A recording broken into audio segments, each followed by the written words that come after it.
j'ai la prétention de le dire, je suis la seule candidate qui aujourd'hui se préoccupe de ne pas léguer de la dette à ses enfants. Comment je vais faire ?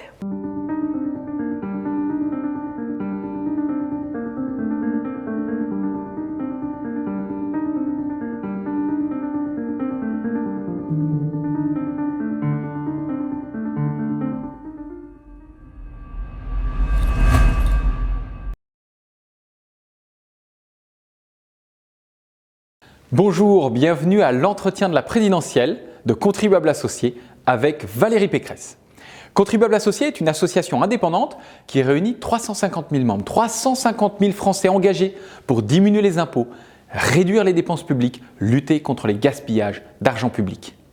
Si vous voulez nous aider à faire entendre notre voix auprès des décideurs politiques, rejoignez notre association. N'hésitez pas à vous rendre sur notre site touscontribuables.org. J'en profite pour remercier nos membres de leur soutien et des nombreuses questions qu'ils ont adressées à Valérie Pécresse. Plusieurs de ces questions lui seront posées lors de cet entretien. Je vous souhaite un bon entretien et je vous dis à très bientôt à Contribuables Associés. Valérie Pécresse, bonjour. Bonjour. Merci beaucoup de répondre aux questions de Contribuables Associés. Je voudrais commencer par une question très simple. Y a-t-il trop d'impôts en France ? Oui, nous sommes les champions du monde des impôts et pourtant nous n'avons pas des services publics champions du monde. Donc ça veut dire que l'argent de nos impôts n'est pas bien dépensé. Mais je sais qu'en disant ça, je fais plaisir aux contribuables associés, mais c'est pas ça le sujet. Le sujet, c'est comment est-ce qu'on réduit la part de ces impôts et comment on fait pour que l'argent soit mieux dépensé. Et moi, dans cette campagne, je suis sidérée de voir que d'un côté, sur ma droite, il y a des candidats qui promettent tout à tout le monde, je les appelle Monsieur 140 milliards et Madame 150 milliards, et qui nous expliquent qu'ils vont réussir à financer des programmes de pouvoir d'achat, de baisse d'impôts colossaux, avec uniquement la fin des prestations sociales aux étrangers. Je rappelle qu'il n'y a que 5 millions d'étrangers en France et que donc rien de tout cela n'est financé. Et puis, de l'autre côté, il y a Emmanuel Macron qui vient de faire quelque chose de totalement scandaleux qu'il faut que Contribuables Associés dénoncent. Il a refusé d'envoyer à Bruxelles la trajectoire de finances publiques de la France, alors que cette semaine, elle devait être envoyée. Ça veut dire quoi ? Ça veut dire qu'on a un Emmanuel Macron qui, dans cette campagne, continue de cramer la caisse, de creuser les déficits, de creuser les dettes. Et on le sait tous ici, à Contribuables Associés, la dette, c'est les impôts de demain. Donc, moi je le dis, j'ai la prétention de le dire, je suis la seule candidate qui aujourd'hui se préoccupe de ne pas léguer de la dette à ses enfants. Comment je vais faire ?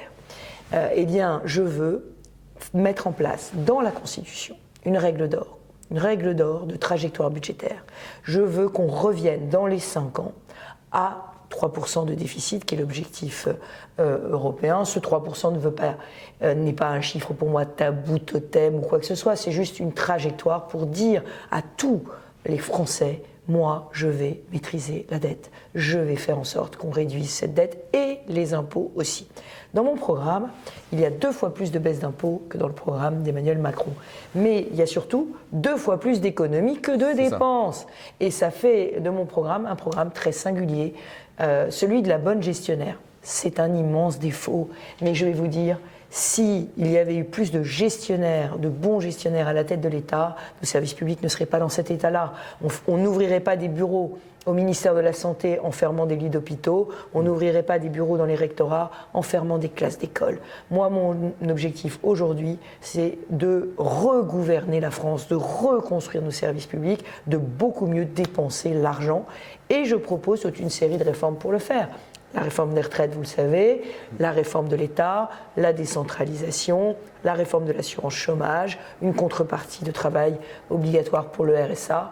Bref, oui, dans mon programme, ça déménage. Très bien. Je voudrais vous poser une question, justement, parce que vous avez évoqué le problème de la dette. Le dernier rapport de la Cour des comptes montre bien qu'on est sur une explosion, on va arriver à 113% du PIB. Qu'est-ce que vous allez faire concrètement ? Est-ce que vous voulez maintenir le niveau de dette actuel ou vraiment faire enclencher une baisse ? Quels sont vos objectifs à la fin du quinquennat ? Comment vous voulez agir ? Alors, comme je vous l'ai dit, trajectoire sur 5 ans de réduction des déficits, dans la Constitution. Ça veut dire qu'à chaque budget, eh bien, le Conseil constitutionnel vérifiera qu'on est bien dans la trajectoire. Donc ça, c'est très important parce que c'est contraignant. Ça empêche de faire des dépenses à U et à dia. Mais là où vous avez raison, c'est que je pense que la priorité, c'est d'abord de baisser les impôts. C'est de baisser les impôts et c'est de remettre les services publics sur pied. Donc je stabilise la dette dans un premier temps, je la baisserai dans un deuxième temps, mais je ne l'augmente plus, ce qui est déjà énorme. Et je réduis les déficits. Mais je veux aussi baisser les impôts. Dans mon programme, il y a 30 milliards de baisse d'impôts. 10 milliards pour les entreprises parce qu'on a trop d'impôts de production et qu'aujourd'hui, ces impôts tuent l'emploi. Donc 10 milliards de baisse des impôts de production des entreprises, dont une mesure très symbolique pour les TPE-PME qui est exonération de CVAE de les 50 premiers millions de chiffre d'affaires, très importante. Je supprime la redevance parce que cet impôt, aujourd'hui, on n'arrive plus à le collecter puisqu'il n'y a plus de taxe d'habitation et que c'est un impôt qui n'a plus vraiment de sens dès lors que beaucoup de Français regardent la télévision sur leur ordinateur. Donc aujourd'hui, c'est un impôt qui n'a plus vraiment de sens. Donc vous rejoignez la proposition d'Emmanuel Macron. Je l'avais faite avant lui. Je sais que de temps en temps, il fait du mauvais plagiat de mon programme. Mais en tout cas, je vous rassure, pas sur les sujets de sécurité, d'immigration, d'ordre, ni sur les sujets de réforme, de baisse des dépenses. Ça, et sur les baisses d'impôts, 2 fois moins de baisse d'impôts que moi. Donc 10 milliards sur les entreprises, 20 milliards sur les ménages. Dans les baisses d'impôts sur les ménages, il y a une baisse très symbolique des cotisations retraite pour tous les salariés. Un tiers de cotisation retraite en moins grâce à la réforme des retraites dès juin, ce qui permet une augmentation de 3% de tous les salaires. Parce que ce que je veux, c'est que le travail paye plus que l'assistance. Et je veux revaloriser le travail. Et donc pour quelqu'un qui gagne 1 400 € net, 3% d'augmentation de salaire, ça fait 500 € de plus par an. Mais c'est important parce que c'est une mesure de pouvoir d'achat. De même, je défiscalise sans plafond les heures supplémentaires, je défiscalise les contrats d'apprentissage pour les entreprises de moins de 10 salariés, je permets que les RTT puissent être reversés en pouvoir d'achat sans charge, et puis je défiscalise, mais je sais que c'est quelque chose qui vous intéresse, les donations, les successions, mais je crois qu'on va en parler. On va en parler, mais juste avant d'en parler, je voudrais vous poser... Ah pardon, j'ai oublié de vous dire aussi, il y a une situation qui, moi, me chagrine parce que je pense qu'elle est totalement injuste. C'est pour les mères seules qui élèvent leurs enfants. Vous savez, quand un couple se sépare, le coût de la vie augmente de 20%. Et ces mères séparées, elles touchent des pensions alimentaires pour élever leurs enfants. Mais c'est des pensions alimentaires qui, si on était en couple, ne seraient pas fiscalisées. Elles seraient des dépenses pour les enfants. Et là, elles sont fiscalisées dans le revenu de la mère. Je considère qu'il faut que ces pensions qui sont là pour faire face aux charges de l'enfant, ne soient pas considérées comme des revenus de la mère. Et donc je les défiscalise. C'est très important parce que beaucoup de mères seules, du coup, passent des tranches d'impôts sur le revenu, perdent des bourses, perdent des primes d'activité, perdent des aides au logement à cause de cette fiscalisation des pensions alimentaires. Je défiscaliserai les pensions alimentaires. Très bien.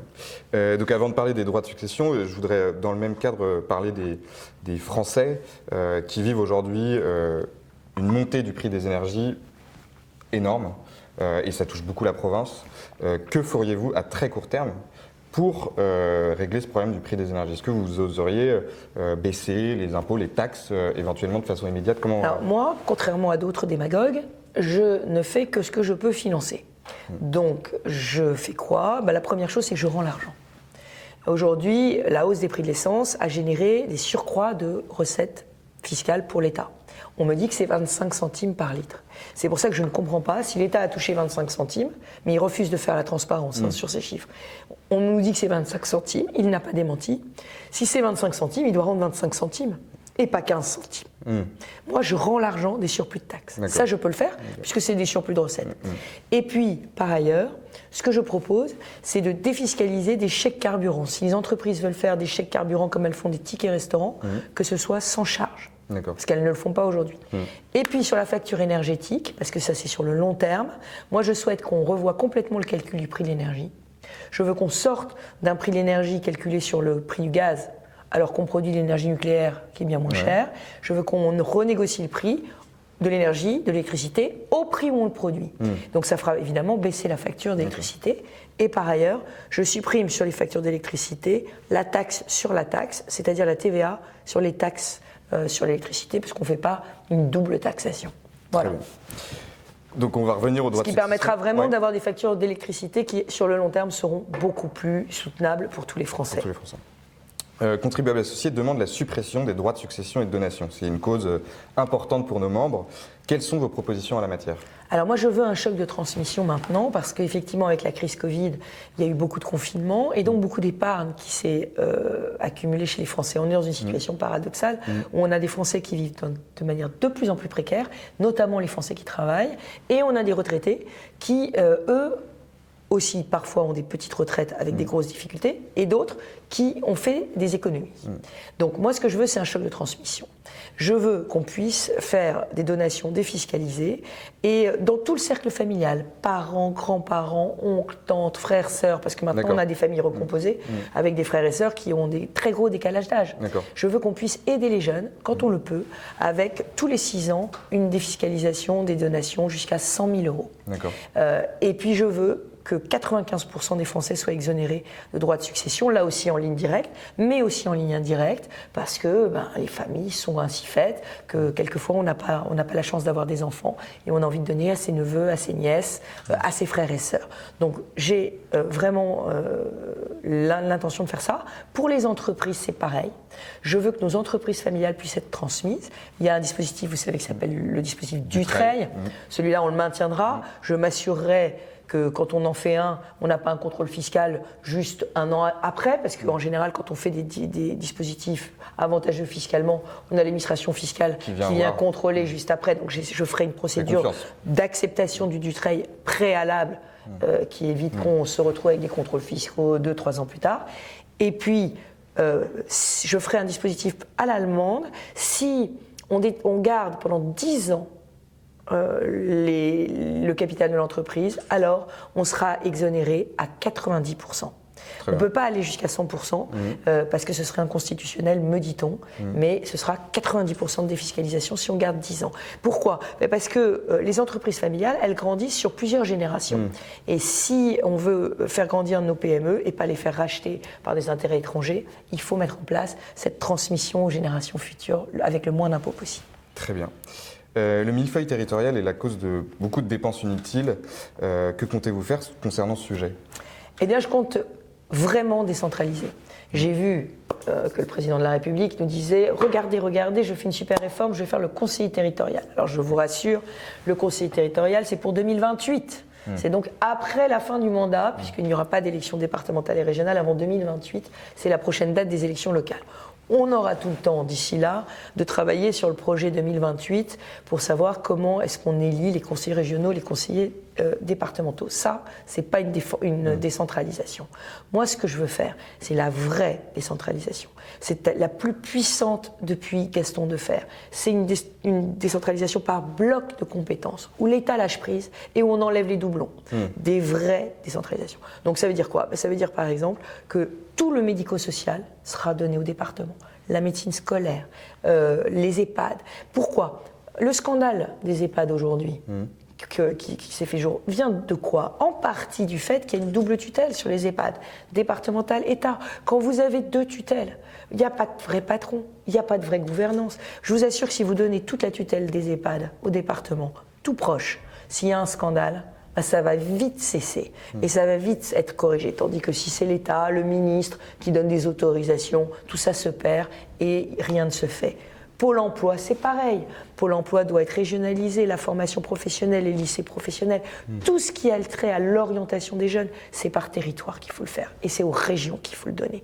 Donc vous voyez, on fera des blocs de compétences qui seront donnés. Et à chaque fois, eh bien, ces blocs de compétences, il n'y en aura qu'un seul qui sera responsable.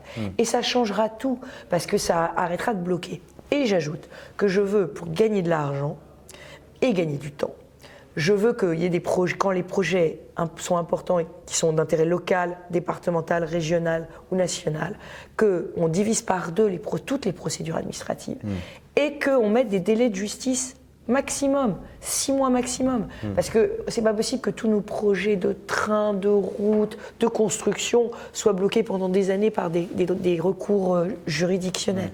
Donc, mais ça suppose de donner des moyens à la justice. Voilà. C'est mon plan Orsec pour la justice que je finance par ailleurs grâce à mes économies. Très bien. Vous avez une particularité par rapport aux autres candidats, c'est sur le nombre de fonctionnaires. Enfin, en tout cas, Contribuables Associés demande pour sa part le gel des embauches de fonctionnaires et la suppression du statut général de la fonction publique, excepté pour les fonctions régaliennes. Est-ce que vous pouvez nous expliquer votre position sur ce sujet? Si on veut réduire les dépenses de l'État et donc réduire les impôts, comme l'essentiel des dépenses de l'État, c'est des dépenses de salaire, ça veut donc dire qu'il faut afficher un objectif de réduction du nombre des agents publics. Moi, mon objectif, c'est de diviser par deux toutes les procédures administratives et d'utiliser l'outil numérique à fond. Aujourd'hui, vous le savez, 40% du temps de nos policiers est passé à faire des procédures, alors qu'on pourrait utiliser la vidéo, on pourrait vraiment numériser les choses. C'est évidemment pas le cas aujourd'hui. On a besoin de mieux dépenser l'argent et ça aboutira à la suppression, dans mon projet, de 200 000 postes dans l'administration administrante, mais la recréation de 50 000 postes, là où on en a besoin, dans la justice, dans l'école et dans l'hôpital, parce que là on en a besoin. Alors je ne supprime pas le statut de la fonction publique. Votre projet, d'ailleurs, je ne suis pas totalement d'accord avec l'esprit de Contribuables Associés, parce que vous dites sauf dans les fonctions régaliennes. Mais les militaires, ils sont sous contrat. Et il n'y a pas de fonction plus régalienne que l'armée, et pourtant les militaires sont des engagés sous contrat. Donc moi, ce que je propose, c'est de faire une ouverture très large de la fonction publique à des contrats de mission de service public de 5 ans. Et ça vaut pour les enseignants, et ça vaut pour les administrateurs, et ça vaut pour tout. Et je pense que toutes les fonctions publiques ont besoin d'être irriguées par l'arrivée de personnes en seconde carrière qui viennent de tous les horizons. Le problème, c'est qu'il ne faut pas que, dans ces cas-là, ils commencent au premier échelon du grade. Parce que c'est ça le problème aujourd'hui. C'est qu'on accepte d'avoir des contractuels qui viennent, mais on n'accepte pas de les reprendre à la rémunération qu'ils touchaient avant. Donc moi, ce que j'ai fait dans ma région, c'est que j'ai dit continuité des salaires. C'est-à-dire, si quelqu'un vient dans la fonction publique, alors s'il est très, très, très bien payé, s'il est vraiment payé beaucoup plus qu'un fonctionnaire, ça ne marchera pas.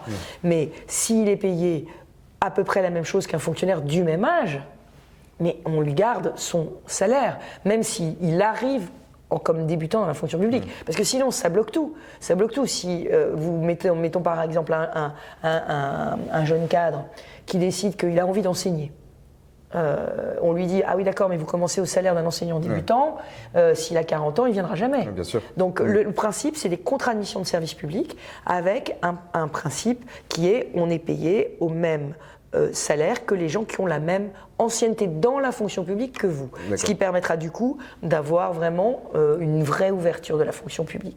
Mais je suis favorable vraiment à ce qu'il y ait cette oxygénation de la fonction publique et qu'on puisse aller dans le privé, aller dans le public.